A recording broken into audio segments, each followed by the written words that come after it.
And we are live. Hello, everybody. Once again, my name is Sanket, and I welcome you all into today's session, where we will go ahead and talk about the key difference between two of the hot topics right now: doctorate of business administration and PhD. Now, a lot of people have called in the past. They go ahead and research about it a lot, trying to understand what exactly is the difference between these two topics. Today, we are going to go ahead and try to decode that. Now, in order to help us decode the same, we are privileged to have with us today Dr. Millian Hills. He has been working on this subject for a very long time. Before I go ahead and pass on the mic to him, let me go ahead and give you a small brief introduction about him so that you get to know about him also. Dr. Hills has been working for approximately around 30 years as of now, and he has experience in working to develop and implement winning strategies for organizations in public and private sector both. With an MA and PhD from one of the top UK universities, he leverages design thinking, applied innovation, rapid research and prototyping, and variety of other methodologies to enable clients to achieve competitive and comparative advantages. His primary area of specialization also include UI UX, that is user research, customer journey, business continuity, organizational resilience, knowledge management, innovative culture, performance under pressure, horizon scanning, scenario development, just to go ahead and name a few. He has worked directly with the accountable to C-suites, including highly confidential assignments. He is the first social anthropologist to work with the UK government in the boutique area with direct operational and strategic consequences. He has genuinely unique experience and has been working with Cabinet Office, Ministry of Defense, 10 Downing Street, FCO, DGs of security agencies, Royal Household, Governor of the Bank of England, Special Forces, blue chip companies, the list goes on and on. He has a strong interest in training people also, and he has mentored and trained hundreds of students in the past decade. So without further ado, let me go ahead and pass on the mic to him so that he can go ahead and get this webinar kickstarted. Dr. Hills, the mic is all yours.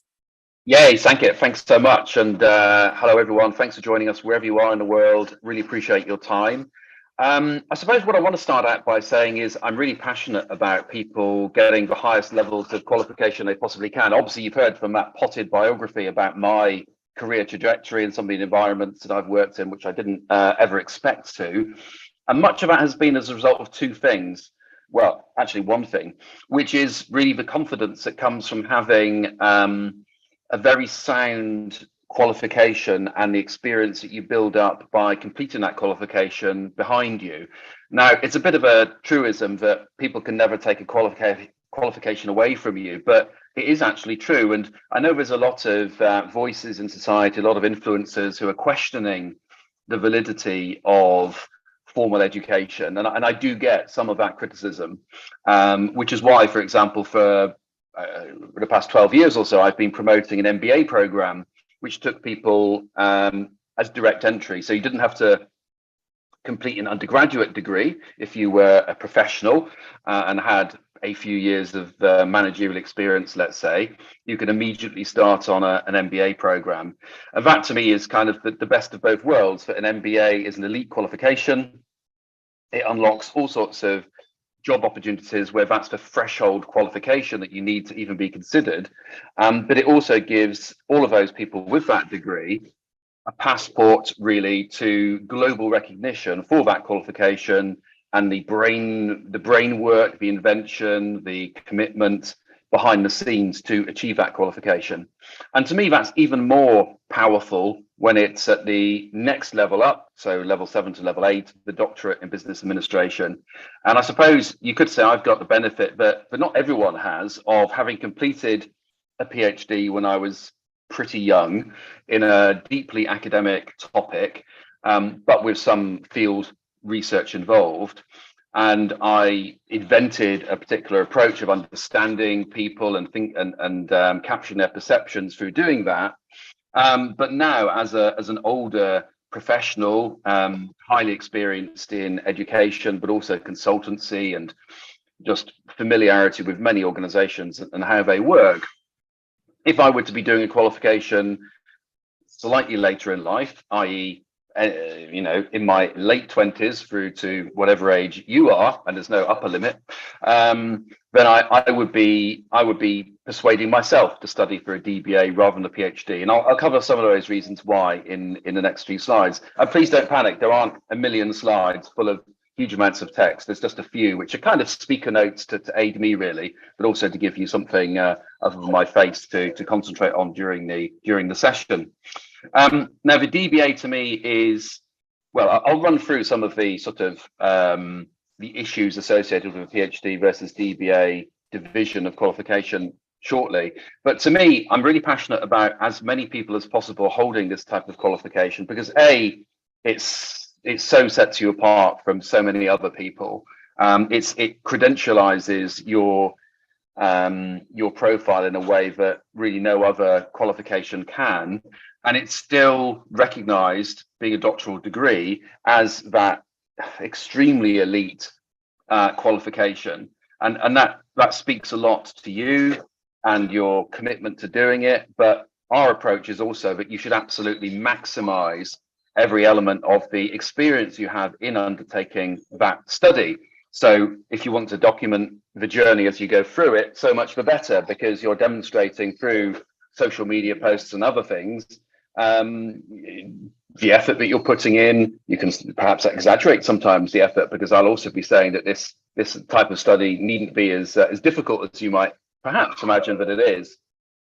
So the DBA to me is a highly recommended qualification. It's increasingly recognized in organizations around the world, and I've personally supervised and examined quite a lot of DBA students in the past, I suppose, 5 to 8 years, and they've all gone on to do extremely well with the degree. And it really means you get so much freedom and options opening up to you, because the qualification does unlock doors that you didn't even necessarily know were there. But the most important thing about it is the confidence that it gives you to aim higher as well. So you can both do more and achieve more, and have that kind of solid steel core really to yourself, that you know that you are really, really good because you have this qualification and you have the experience and the additional values that you can get from doing the work. And we're going to talk about that today as well, some of the additional value that you can acquire by doing this study, to be a subject matter expert in so many different things, not just the perhaps slightly narrow field that you're researching. So I don't know what journey it is that's brought you to this presentation today. I look forward to hearing some of that in the Q&A at the end of the session today, because I'm really fascinated, but also that Q&A session enables me to kind of get to know you a little bit more, and also for you to ask me, challenging questions if you want. And very happy to take the most challenging questions that you can possibly think of. And I really mean that. There's no point being dishonest about this pathway. It won't be for everybody, but the reasons you reject it should be your own personal reasons, not because your thinking is based on preconceptions or what someone else has told you, or your fears about the quantity of hours per week that will be required, because none of those things are relevant to me. Criteria for rejecting considering doing a DBA. It needn't take many hours a week, and with the advantages of things like podcasts and text to speech and some of the how shall I say, structuring approaches that we train you in order to fit your study in around your life and work, I don't think you will find this adds anything other than positive types of stress to your week. So that's the overall sort of parameters. I'm passionate about education. This is a qualification that has so much value to so many people, and hopefully I'm going to take away any preconceptions that you've got.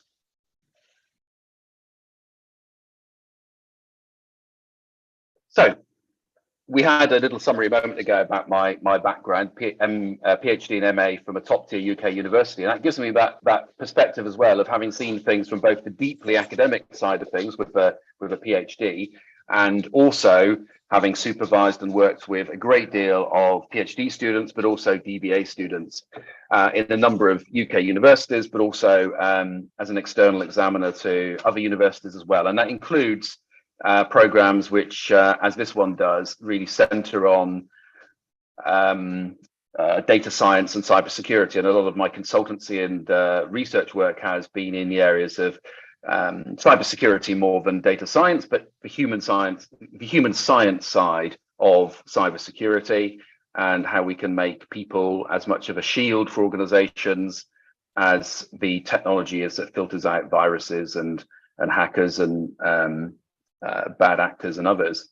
So my background is in very, very applied work, both for the government side of things, the public sector in defense and many other departments, but also in consultancy, having run my own small consultancy and consulted with and for others, and then being a lecturer and researcher in, I think, 5 UK universities. Some of those roles quite small, visiting or running a module for a very short period of time. But the last university I was with, I was there for 12 years, I think. So I've got a substantial background, and all of my focus, as is this program's, is really on humanizing education. Humanizing it in the sense that you're going to be supported by people who care about you and your experience, people who want to see you get the very most from this qualification and the experience as possible. It's not just a numbers game of, pushing people through a system. It's much more about us being able to build a community of alumni who've graduated, who spread the word about how wonderful the experience has been, as well as the benefits of the qualification for their career, their well-being and everything else. And to say a little bit more about that, if your motivations are to study are because you at some point would also like to do some teaching or research in a university, either full-time or as a side hustle to your main job, absolutely fine, not a problem. If your motivation is to do that as your main job, again, not a problem whatsoever. If you've seen some jobs out there which require doctoral level study, and this is the reason you're doing, you're researching the various options available, that's totally fine as well. If you suffered, as so many of us have, and so many of the students I've worked with have suffered, people putting you down and saying you'll never amount to anything, and you've really, really wanted to have a qualification that really kind of shows them actually your level of potential is massive, then again, this is a perfectly legitimate reason for studying on this program. You want to signal to others, but also to yourself, that you are smarter than they ever imagined, and possibly smarter than you might have imagined. And that again is a perfectly legitimate reason for adopting this path of study. And if the reasons are many of those, and maybe other ones as well, that's also okay. Your reason for studying it doesn't matter. If you have a joy of knowledge and a sort of a thirst for study, and that's why you're taking this program, that's totally fine. If you want to make the process as quick and easy and efficient as possible and spend the minimum amount of time studying and being just ruthless about making maybe not every minute, but every hour that you dedicate to it pay, that's also absolutely fine. I have no issues of people acquiring this sort of qualification as quite transactional as well. It really isn't a problem. Our job is to motivate you and build your inherent capability to complete this program and enjoy it, which is not to say you'll enjoy every moment of it, but end to end, the process would be for you enjoyable. And that's because at level 8 study, whether it's a PhD or a DBA, you have so much control over everything, over every element of the program. I think more so with a DBA than a PhD, but absolutely definitely compared to a master's degree. And that really was the attraction to me of studying for a doctorate, was, okay, I've really had enough of being told what to do in lectures by people who've got very strong opinions based on their experience, their no doubt very strong research activities. But actually, I want to start doing my own thing and working out for myself how I should structure my time, how I should formulate a research question, how I should maximize the value of the findings that I come up with.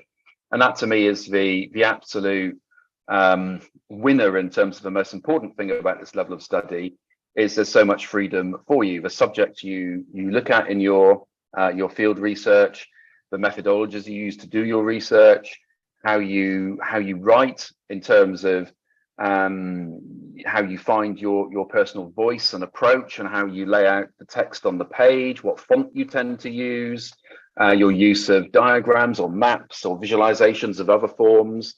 Every element of this can have your imprint and your choices lying behind the options that you exercise.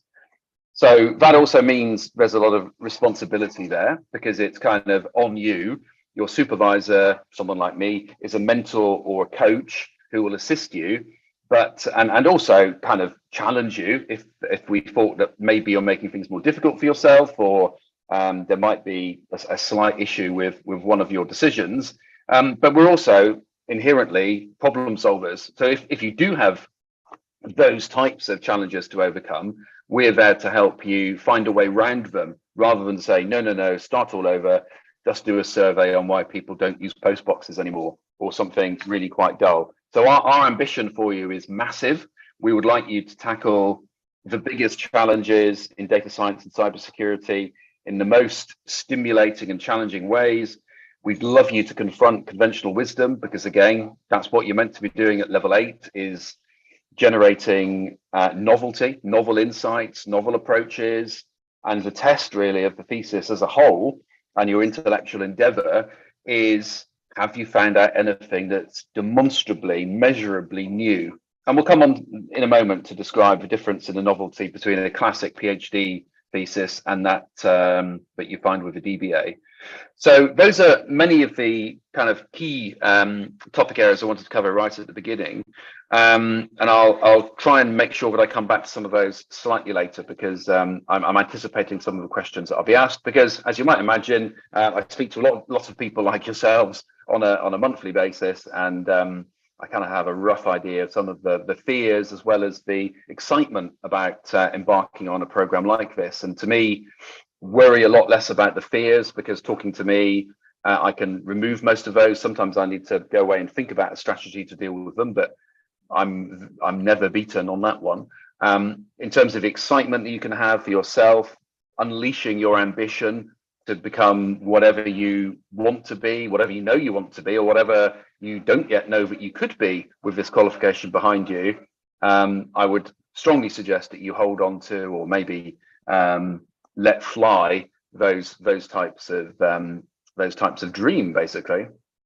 So let me take you through some of the, and this is not an exclusive list by any measure, but some of the typical key similarities and differences between a PhD and a DBA.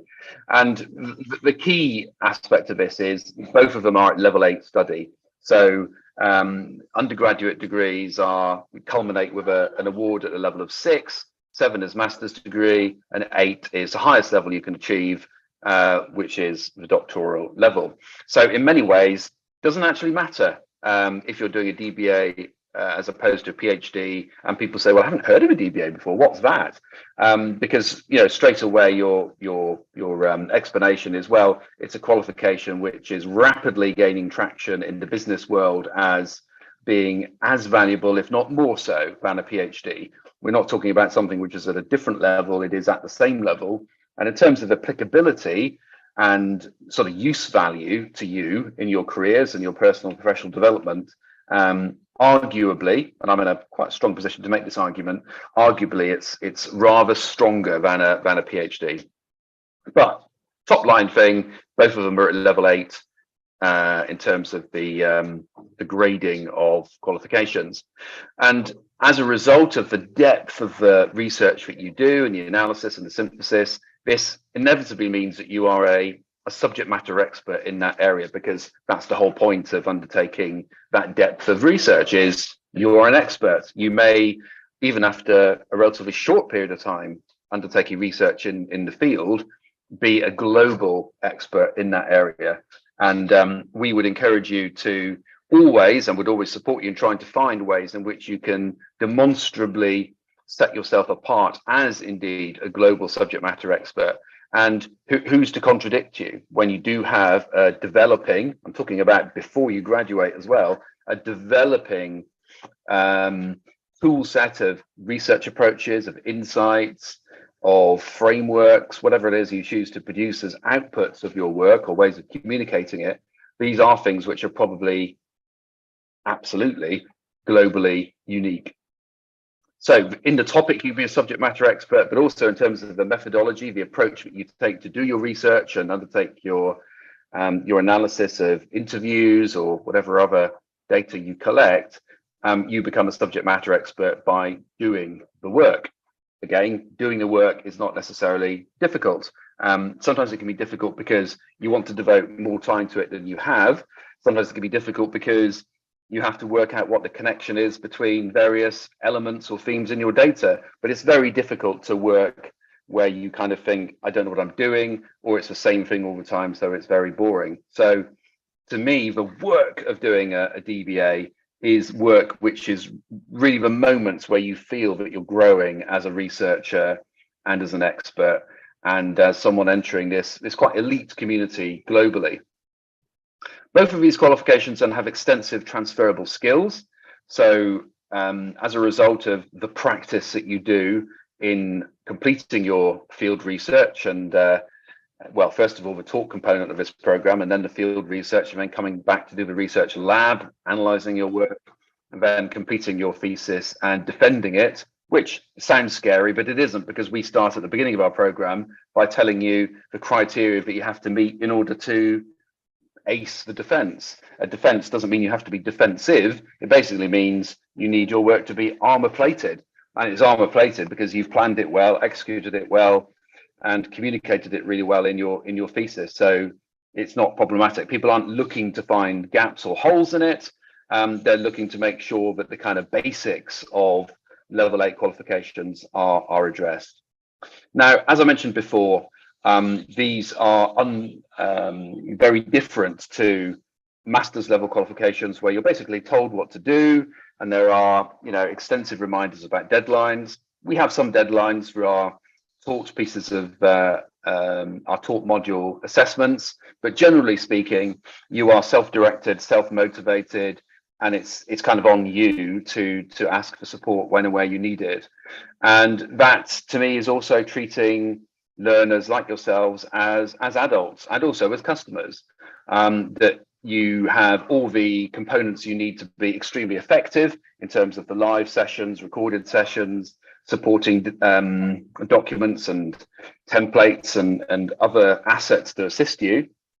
You know exactly where you're going. In other words, you know what the next assignment is that you have to complete and what you need to do to complete it well.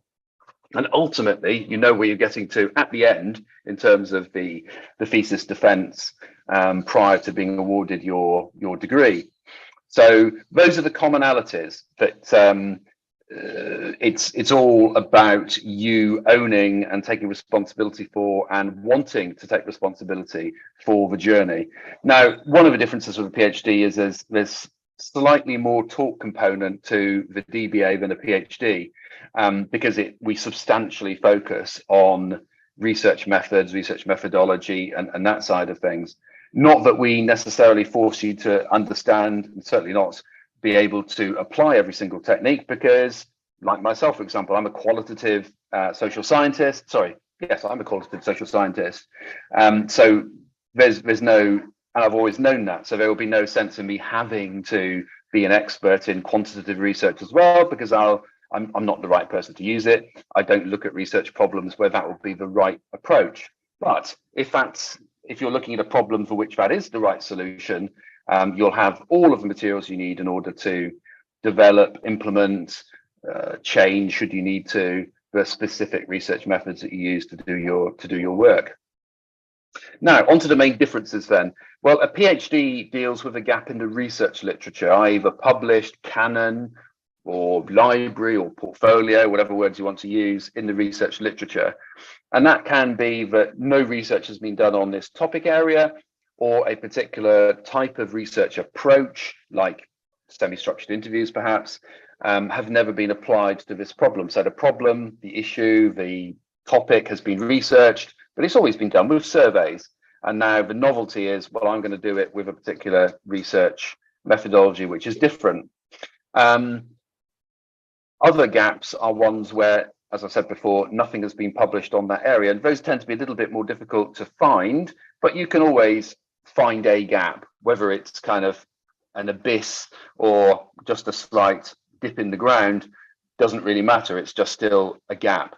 But it's basically driven by shortcomings in or absences out there in the research literature. So although it's your choice which gap you choose to research and close or begin to close, the problem space is really defined by others, which is fine, because for some of us at that point in our lives, that's exactly what we want to be doing. We have come across by accident or design a particular topic, and we want to have a go at looking at that topic in our own way. And so we then say, because we're taking a different approach to what's been pursued before, that's a gap in the research literature, and we go ahead and do it. And then we can say we have closed the gap in the research literature. Perfectly true. When it comes to, real world problems pertinent to any level of organization and any size of organization, because we're as fascinated by challenges which affect an individual, independent coffee shop or bar or bookshop, as we are with problems with a very, very large multinational. A problem you're interested in is a problem we're interested in, and you are as likely as anyone else in the world to be able to solve that problem, create more opportunities, manage more risks, and bring advantage to a business than you're more likely to do it than basically anyone in the world. So that's our ambition for you, is why not begin a kind of a revolution in a particular field with you and where you are at this present time. So a PhD deals with a gap in the research literature, therefore it tends to be of primarily academic relevance, as opposed to being of applied business or management relevance first of all. That's a general trend, that there are I suppose exceptions that prove the rule, but pretty much that's the bottom line. A PhD is dealing with a gap in the research literature, and it's therefore of relevance to the research literature after that gap's been completed. And sometimes you can then produce books or other assets that summarize the work that you did and what you found out. But basically the reference point again, and the measure of whether it's good or bad in terms of your research findings, your new approach or whatever, is restricted to the academic study area of a topic. Very different to the DBA approach, which is much more in the real world. So a PhD uses that academic and perhaps practitioner literature to prove that a gap exists, whereas a DBA is much more focused on using any literature from academics, practitioners, governments, anyone else, as ways of you creating a solution. And that solution can just be a better understanding of a problem to show it for what it is, as opposed to what people believe it is. Or, as I certainly encourage almost all of my DBA students to structure their work, you create a solution from various parts of the academic and practitioner literature. So you're still engaging with the global academic resource pool, if you like, of publications and theories and approaches and so on. But you're going to those books and chapters and articles and white papers to look for ways in which you can assemble a solution by pulling from a whole series of different places to generate one kind of suite or portfolio of solutions from those proven sources of information. So that's a significant difference, and it really means that you then treat the let's just call it the literature, as a resource rather than something which tells you that a gap exists. You're then able to read through those articles and do so focused on how you can extract information that helps you create your solution. So it gives you a very kind of applied reason to do the reading. And then you can discriminate very quickly as you're reading through the literature whether or not it's going to help. So if you've got something that's terribly descriptive, terribly academic, then the chances are that there won't be anything in it that's of value for the solution that you need to solve. And because a good part of your DBA research approach will be better understanding the problem or the opportunity space, then you will know pretty much the shape and the size and the look and the feel of the sort of information, the sort of concepts and approaches which will be of value to you. So it sounds at the moment, probably when I explain it, somewhat complicated and abstract, but in reality, it makes reading so much easier and enables you to discriminate between articles and other sources which are interesting but of no value, and therefore you can reject them, and those which have some promise that could be part of the solution that you are building. So to me, the chances of you producing something of actual real world use and value are so much higher with a DBA than a PhD, because the DBA is really intended to be a doctoral level problem solving approach. You are solving or shedding light on a specific problem or issue or opportunity. But the idea is, having done it once for that issue, problem, or opportunity, you can apply the same approach to others, or know that you can pivot and change your approach if you look at an issue which actually it transpires is quite different to the one you've studied. But you've built up a personal toolkit and a confidence in being able to apply that toolkit to a wide range of themes, issues, topics, opportunities, problems, and other issues which we all come across in organizations large and small. So to me, a PhD is often quite limiting because the knowledge that it contains is often very, very deep, but also very, very exclusionary. So it's quite difficult to explain how it can be more of value elsewhere as well. And so you can have a very, very limited piece of research. So mine, for example, led to what I regard as a new way of understanding how people talk about reality. Now that's useful because I've used that as a way of identifying problems in corporate communications and why people engage with business continuity training or don't. So I've been able to apply it to all sorts of different problem areas, as opposed to the one that I did my PhD in, which was a very different real world situation. Nothing to do with work or business at all. However, the idea, the kernel of the idea was transferable. But that's quite unusual for PhDs. Most PhDs are deep insight into something very, very niche and bespoke, and quite tricky, therefore, to pull that knowledge or anything you've done with that knowledge into wider use. A DBA is basically unlimited as opposed to limiting, because all you're doing is you're showcasing through your thesis one particular way in which you applied yourself. But that's also proof that you could do other things to the same quality with other approaches, depending on the problem that you've been assigned or that you found for yourself. So if, for example, you really, really were determined to use the DBA as a way of creating the intellectual property or the unique selling point or something for a business idea that you have in data science or cybersecurity, then that's an absolutely legitimate focus for a DBA, and that can be your research question, can be your title. Whereas for a PhD, that will be really quite difficult to do and probably impossible. So a DBA you can really make work for you in so many different ways. If your personal dream is to set up a consultancy or even a platform which does something that's better and different to other organizations, other competitors, then then you can absolutely do that. And I've had some students who've been extremely effective with that, to the extent that we've had to protect their thesis by making it inaccessible to people, because the information in the thesis was of actual direct commercial value, i.e. it became the core of a business idea and a business that they set up, and as far as I know, is extremely profitable.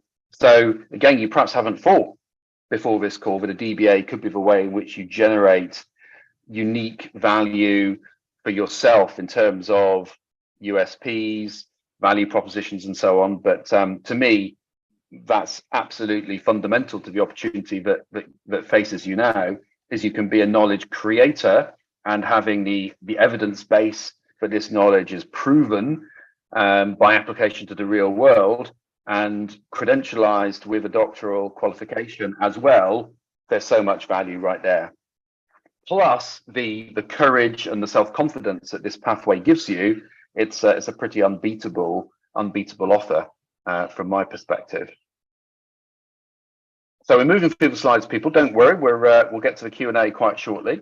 So in short, then, a DBA is an extended piece of research, and let's not make any bones about it. It's quite a lot of work, but that doesn't mean that that's a lot of work every day or every week. As with eating an elephant, it's a kind of activity that is better nibbled at rather than attempted in one sitting.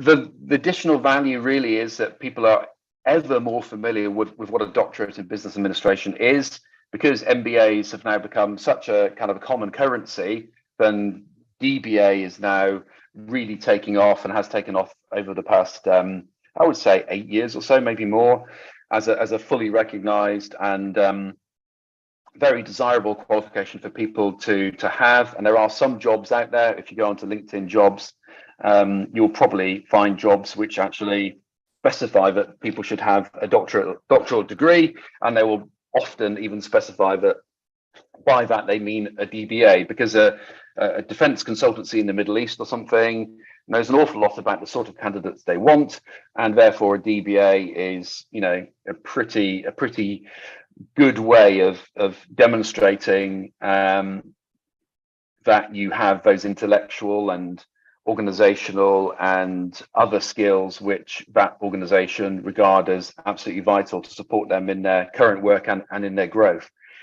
And through doing this work, and if you choose to document it, which I would encourage anyone to do, because that also inspires others to follow in your footsteps, and for many students that's extremely important, that others see their success, because you want your success to be infectious. As with my journey into higher education, the encouragement to me was get more people in, spread the qualification, rather than, okay, I've done it, I've got in, I'll pull the ladder up now, and other people will just have to struggle. No, I want to make acquiring doctoral degrees easier, faster, more enjoyable than you could do on any other pathway in the world, and certainly versus any PhD pathway in the world, but also to make this a world-class, a world standard-setting DBA pathway. You'll become a subject matter expert, and that's particularly relevant in data science and cybersecurity and various other fields, because so many people position themselves and get away with being regarded as experts who really aren't. And the problem is they perhaps have a qualification or experience which they're using to position themselves as a subject matter expert, and that's a space that you should be in. You should be owning that space, or defining your own space. But becoming a global expert, an influencer, a person of note in the field, really important. The DBA is also a way of evidencing, validating a value proposition, whether that's a solution for a problem, a way of managing risk or reducing cost, doing something practical. The practical thing can be very small, because, you know, when you add up that practicality several times over, then that actually adds up to quite a lot of money. So don't think you need to, you know, be saving an organization millions of pounds. It could just be a small change on a production line that saves, you know, $1 every few minutes. But of course, all those dollars add up over 24 hours. And finally, one of my favorite types of research methodology is action research, which is improving practice in organizations, whether that's human alone or humans and technology. And to me, the great advantage of DBA is it's a very action-centered, problem-solving focused qualification. It's at that elite level. It's where the solution to a problem isn't obvious, and therefore, because if it was, it would have been done already, and therefore you are developing, crafting the perfect solution to that problem, or the perfect way of reducing a risk or increasing profitability or exploiting an opportunity, whatever. They're all kind of problems. If an opportunity isn't being fully exploited, that's a problem, as much as an organization having too many costs in its social media activities is a problem. So action research, very applied. That's one of the key methodologies that we teach. Now, finally, then, the big questions, or the big question of it, is it difficult? And I would say absolutely it isn't difficult at all. And all of the difficulty really is in the preconceptions and assumptions that we bring to thinking doctoral level study is hard. Not hard per se. Like I said, there'll be moments where you have to think quite hard, but that's the whole point. This is developing your intellectual machine, if you like. So you wouldn't expect it to be a walk in the park. However, is it something where you have to grind and where your self-direction, your self-motivation has to be forcing yourself to do something that you really, really don't enjoy? There won't be many days like that. There are some things that you have to do, i.e. a literature review. You know, it sometimes isn't a lot of fun, but you can make it fun. And the more efficient, certainly with the approaches that we teach, the more efficient we can make it, certainly the less concerning or less concerned you should be about it. The most important thing really is to make sure that the topic of a research question you're looking at is one that you're genuinely passionate about. If you've got this, skin in the game, if you're really passionate about something, whether it's, as I keep saying, solving a problem or developing the unique intellectual property for a future business idea, business proposition, then that's going to keep you going, keep you focused on the end game, on the end results of your journey.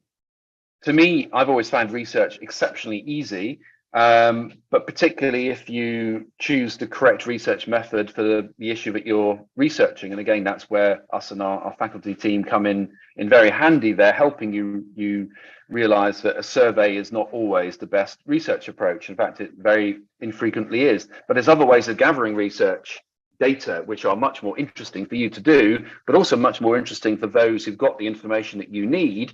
And therefore, the whole process becomes mutually beneficial and enjoyable, which is really, really important. Coming up with a research question is really easy when you're supported by people like us who are very positive about the fact that your research question should be very personal to you, your interests, where you want to go with the research. Choosing a research question, as it were, almost with a gun to your head, is totally not easy whatsoever, and that's why we don't take that approach. Your research question is one that you need to be totally happy about and be involved very heavily in creating, but starting the development of that research question is most often best conducted through conversations with us and exchanging ideas and then having a little think about them, and then we can help you craft the perfect research question for you to explore. A research methodology, these are often terms: research methodology, research philosophy, research methods, often terms that scare people away. We can help you see them for what they are, which are just tools to gather and analyze data that you need in order to reach the outcomes that you want. You don't need to be an expert in all of them. You don't even need to know all of them necessarily exist, but you do need to know why you chose the ones that you did choose, and to be able to defend that choice because it's going to give me the perfect data that I need. Making sure that every element of your research is customized to your interests and your preferences and the things that make you excited about study is also incredibly important for us to support you with. And that's what will keep you going on this program and keep you motivated, because that's where your self-motivation comes from. When it comes to writing, again, we find lots of people have had quite poor experiences with guidance around writing dissertations and essays at undergraduate as well as postgraduate level. We are passionate about helping people write in ways which are authentic and true to them. But also your writing doesn't need to be perfect. If you're studying in your second language of English, or second or third or fourth or fifth language of English, it may be that your written expression is slightly different to that of a native speaker. It's not a problem. This is not a test in English language writing. As long as you can get your ideas across in a way which is convincing to the reader, the occasional mistake or whatever here and there is really not the point.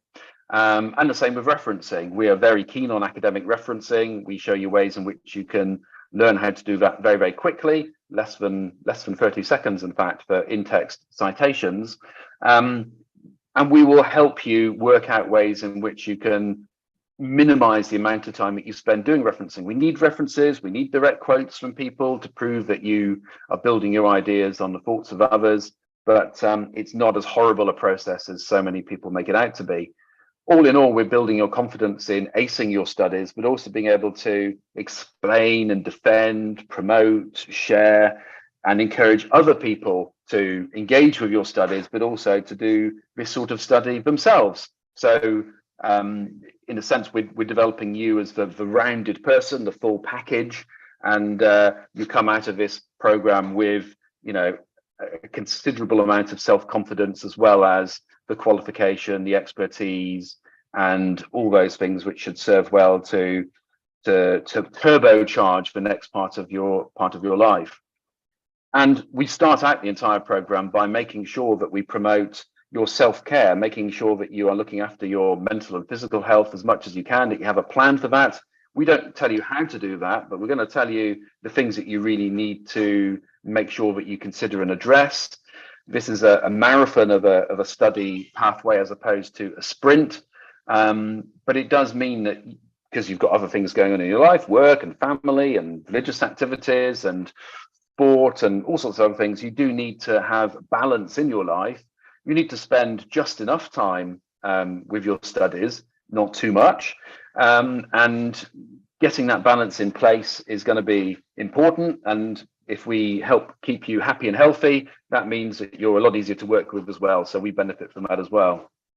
And in short, this really amounts to being around and enabling you to fit your study around your life, rather than the other way around. We're not suggesting that you need to stop anything that you're doing at the moment in order to do this study.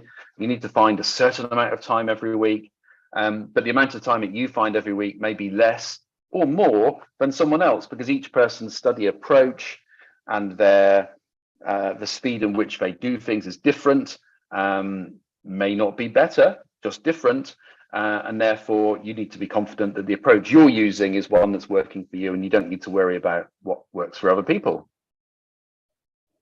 And on that point, that concludes what I want to say kind of formally. I hope that made some sense to you and took away some of the perhaps concerns that you had. But obviously, I won't have covered everything that you're concerned about. But now I'm ready to take your questions. Sankit, are you going to manage these?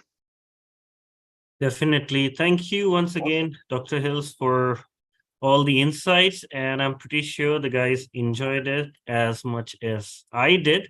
Now, guys, it's time for questions. So if you have any questions, anything that you would like to say, anything that you would like to ask, feel free to go ahead and type it in the chat box.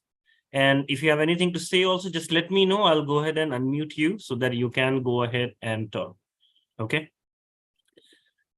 I'm also keeping an eye on the social media platforms just to make sure if there is any questions coming in from there, I can go ahead and bring that up too.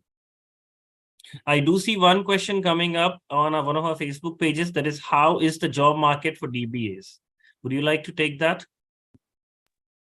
Yeah, sure, absolutely. I think the job market for DBAs, I think there's two dimensions to this. One of which is there are an increasing amount of employers who are looking for people with MBAs as qualifications. And if you have a DBA, so much the better. I think you'll get the job and you'll get a significant income addition as well based on the qualification. At the same time, I think a lot of organizations are deliberately beginning to look for people with doctoral level qualifications, especially in fields like data science, AI, cloud, and so on and so forth, because there's so many people who claim to be good at stuff, but they don't really have much in the way of qualifications at all, or they've got quite generic undergraduate qualifications. So if you're pitching yourself to employers, either for advertised jobs or unadvertised jobs with a DBA, hopefully, I think employers are going to be seeing that they have someone who can give them unique intellectual property themselves.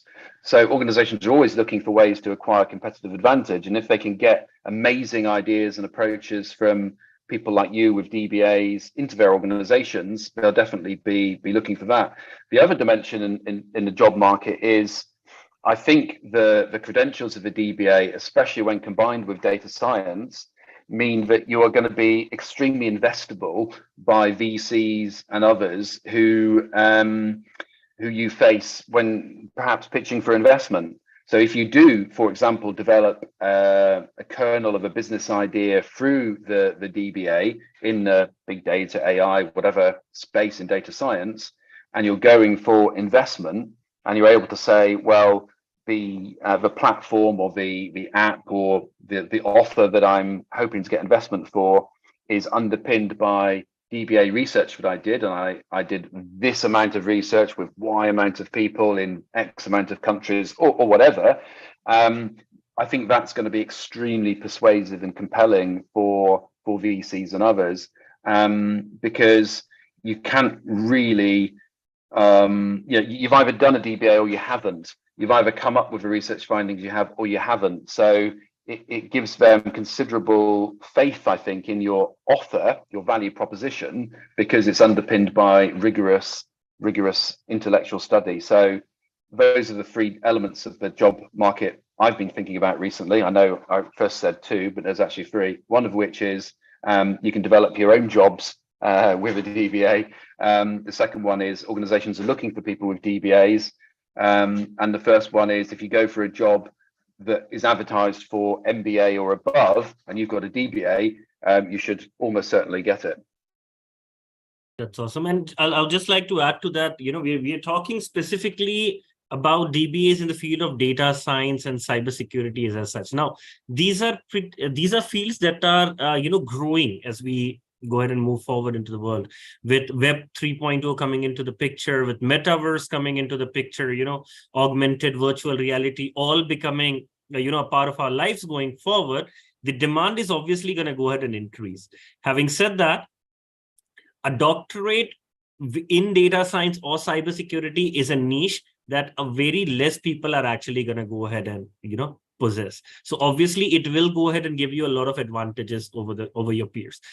Another thing that I would like to add to what Dr. Mills actually explained pretty well is, it's not that you are told what you need to do in DBAs, okay? This is something that you need to do from within. So I consider it to be, the egg theory, as I call it. When you break an egg from the outside, a life is destroyed. And when the egg breaks from inside, a new life is created. It is something similar to that, MBAs or the other programs that we are talking about, these are breaking the egg from the outside. Somebody else is doing that. Okay. But when you go ahead and introspect, when you go ahead and, get the researcher inside you out, you go ahead and test your limits. It's beyond, something that we can explain in a 1 hour webinar or something. And that is when, you go ahead and understand your true potential and, transform as you want to.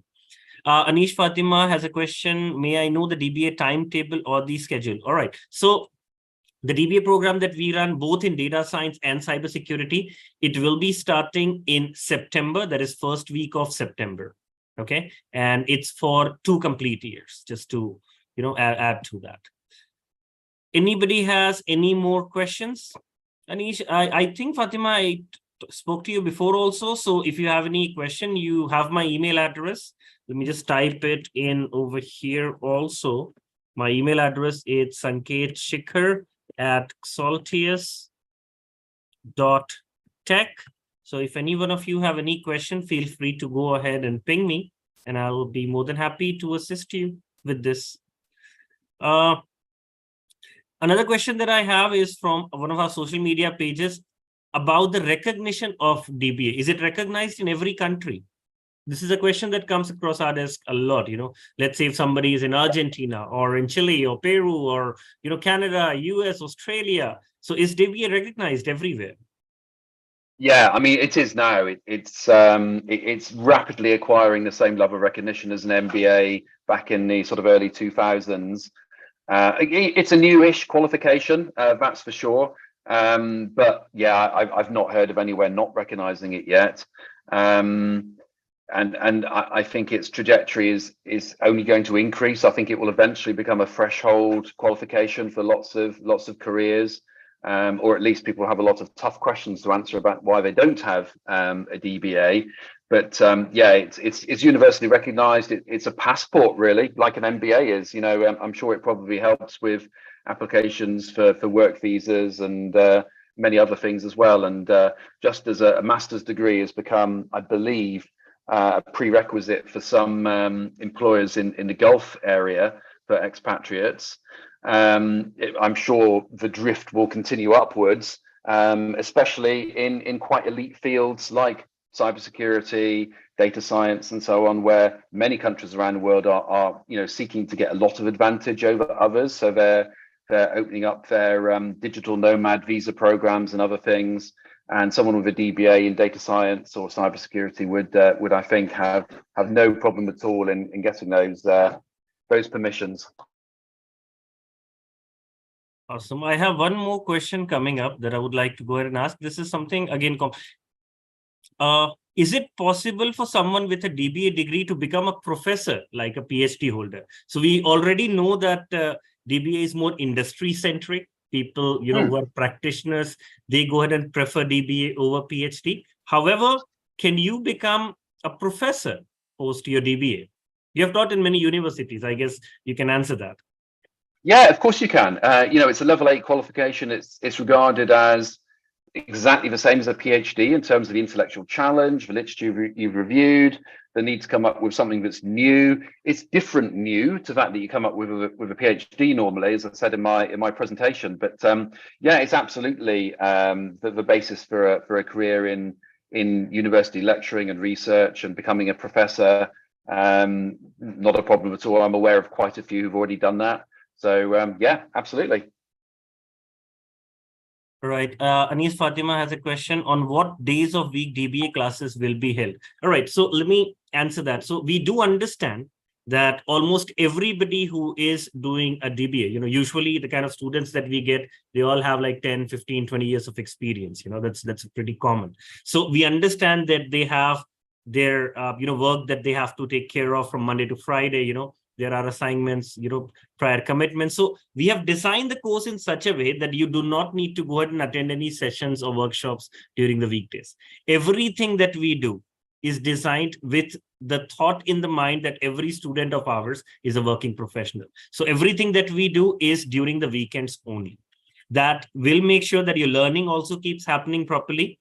Plus, we can also make sure that it does not affect or intersect with any of the prior commitments or work that you have. And that is the process that we follow. So if you're worried that it is going to go ahead and cause problem with your work schedule or something, that's not going to happen. I have one more question coming in. This is something that I would like you to take also. Is a European PhD or a DBA degree less respected compared to an American one? Or is there a difference? We are getting a DBA from two different countries. How about that? Yeah, I've heard individuals from America say that they've put in an awful lot more effort into their programs, and it's cost them a lot more money than MBAs and DBAs elsewhere in the world, and they feel quite bad about that. But I don't think globally that there's an issue with mutual recognition of it being the same qualification. So I would say no. All right, that's plain and simple, to be honest. Yeah. But yes, there are a lot of people. I was having a word with some of my students also. They were thinking of migrating to a different country. US, Canada, perhaps after getting a degree from Europe. So they wanted to have an idea about it also. Again, having said that, this is also something that I was asked in one of the sessions before. Which country treats the DBA or PhD best? Or in other words, what are the countries that are best to go ahead and look for job opportunities, post completion of your DBA or your PhD? Yeah, I think I would worry less about the country and focus more on the companies. If you have a look on very, very many sort of job boards for startups and high growth companies, well, sometimes, of course, the jobs are 100% remote. So it doesn't matter where you are, but otherwise you'll find clusters in San Francisco and Palo Alto and various other places, and certainly Saudi Arabia, the Middle East, India. There's burgeoning opportunities in those countries. You mentioned Canada already, Sanket, which is so true, but also Estonia. Some Baltic countries, some of those have very strong government-backed investment funds for data science and related companies. Estonia has actually invested a lot in the cybersecurity also. I know, as a matter of fact, I know a lot of PhDs working in cybersecurity. I don't know if many of the students or people are aware about it, or about the 2006 Estonian attack that happened, the cybersecurity attack, but that actually changed the dynamics a lot.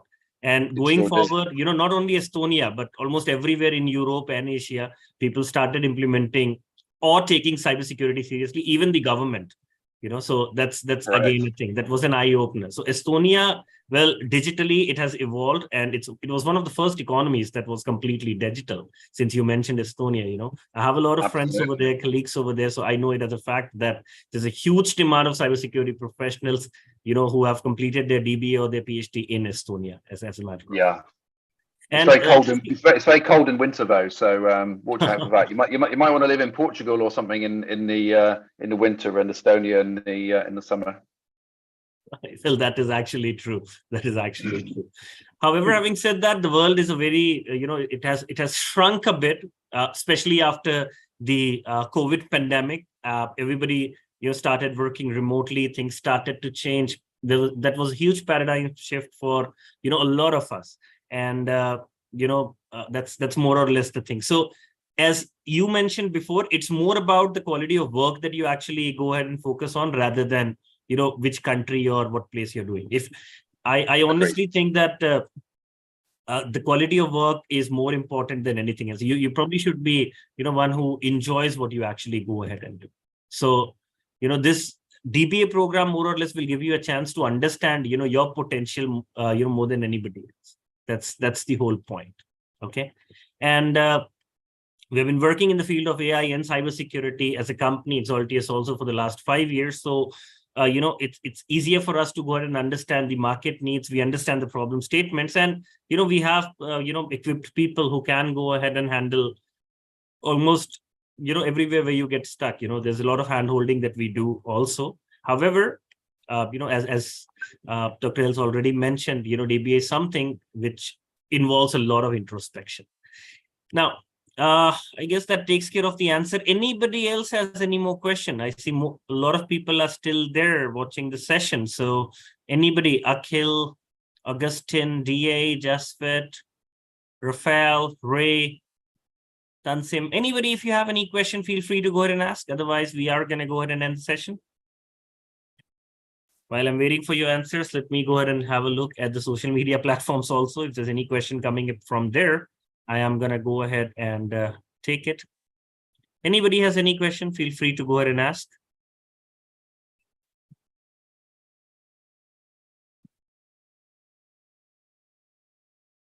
All right, Tanzim says, sorry, I joined late. Any recording, please? Yes, the session is being live telecasted on all our social media platforms. Either you can go ahead on YouTube, or you can go ahead on our LinkedIn profile, and from there you can go ahead and find it. For the time being, I can definitely go ahead and share the link with you in the chat also, so that you can go ahead and check it. Anybody else has any more questions? Feel free to go ahead and type in, guys, if you have any question. I'll be more than happy to go ahead and answer your questions. Yeah. All right, then I guess it's time. We are going to go ahead and end the session. Thank you, Dr. Hills. Thank you. Curriculum, DBA course topics. All right. Well, I can go ahead and share the brochure with you. More or less, the curriculum that we go ahead and work with, or DBA, that is more or less about the research methodologies, about the theory part. Dr. Mills, would you like to go ahead and add to that? What theory part people need to go ahead and study in DBA? Yeah, definitely. So the DBA, because it's focused on you becoming a research practitioner, able to research the particular topic that you've chosen for this pathway, also means that you're going to have the ability to study other topics in future should you want, need, or be asked to do so. And therefore, the theoretical components, the first few assessed modules on this pathway, are giving you that grounding in research methodology, the sort of philosophical approaches to research, but we make it very light and applied. I mean, one thing I'm pretty good at is making sure that people get up to speed with the required elements of research methodologies and methods without being intimidated by the fact that this happens to be backed by theory and other things. And all theories are ideas and tools for thinking. They're not necessarily true or false. They're just ways of structuring how you look at an issue or a topic. But the other thing is, you're not tested on your understanding of the theories. You complete assignments where there's very clear guidance about what you need to showcase in your written work. But there's no element of catching you out or asking you very, very tricky questions about theory, because A, that's very easy to do, but B, it doesn't really prove anything if you either answer that very effectively or if you answer it quite poorly. I personally would answer it quite poorly. So the theory that you need to know is all around why we choose the particular research approaches we do, why there's sometimes the right selection to better understand a problem is qualitative, why sometimes it's quantitative, and then other times it's a mixed methods where you may try and discover more about the dimensions of the problem with a quantitative survey, and then you dig into the drivers and potential solutions with a qualitative approach. Or you might try and better understand some of the topic area by undertaking some interviews or focus groups of individuals, and then you're going to quantify the scale of the issue with a survey afterwards. So it really is a question of fitting the best methodology to the problem that you're looking at, and therefore the theory that you're becoming expert and confident in understanding is all around things that are relevant to you, not kind of abstract theory for the sake of studying theory, because although this is an advanced degree, it's advanced in the sense of training you in the disciplines of being a level 8 practitioner and researcher, not someone who can read a load of theory and then repeat it in essay format. We're at a much higher level than that. As Sankit was saying earlier, that's kind of what happens with the breaking the eggshell from outside at MBA level. You're told to read this series of articles about a theory and then write an essay all about that theory or something. We're now working at a much more elevated and elite level, where you do need to be aware that obviously behind a methodology or research method there is theory, but also you can probably think about creating your own theory as well. So please don't be put off by the fact that there will be theoretical components. That will not be as dreadful as you might imagine. And again, with the choices that you have to make on this program about the research approaches you take, the type of problem you look at, how you research it, how you operate your average study week around everything else, it's all customized to you. So hopefully that puts your mind at ease. That is true. And it's not like we are going to leave you all alone, decide each and everything. You know, there will be a lot of people who will be helping you. There will be instructors, guide, who will go ahead and, guide you through it. Okay, so do not worry. I'm looking forward to seeing all of you into the session also. And let us go ahead and, help you become, or add doctor next to your name. Let's put it that way. Okay. Berlin Baba says, amazing session. Thank you, Berlin Baba. Thank you, Kumar. Thank you. Thank you for all your time. It was really nice connecting with you also. I do not see any more questions coming up, so I'm probably going to go ahead and call it a day. Thank you, Doctor. Thank you, Dr. Hills. Thank you once again for being a part of Pleasure. this session. It was really Thanks nice for having me. connecting with you. And any last words before we go ahead and end the session? Yeah, don't be put off by anything that people say about how difficult this type of study is. It really is not. It's a lot of the biggest barriers that we have are those that we put in our own way, and this program is a great way of you really introducing lots and lots of options into your life, and hopefully you can use it to plot out your own future career trajectory and become a super confident and competent person out there, creating great value and changing other people's lives. Awesome. Thank you once again, guys. It was really nice connecting with all of you. As I said before, I'm looking forward to seeing all of you into the program. And on that note, this is me, Sanket, signing off. You guys have a wonderful day. Bye-bye. Take care. Stay safe. Thank you. Thank you once again. Bye now.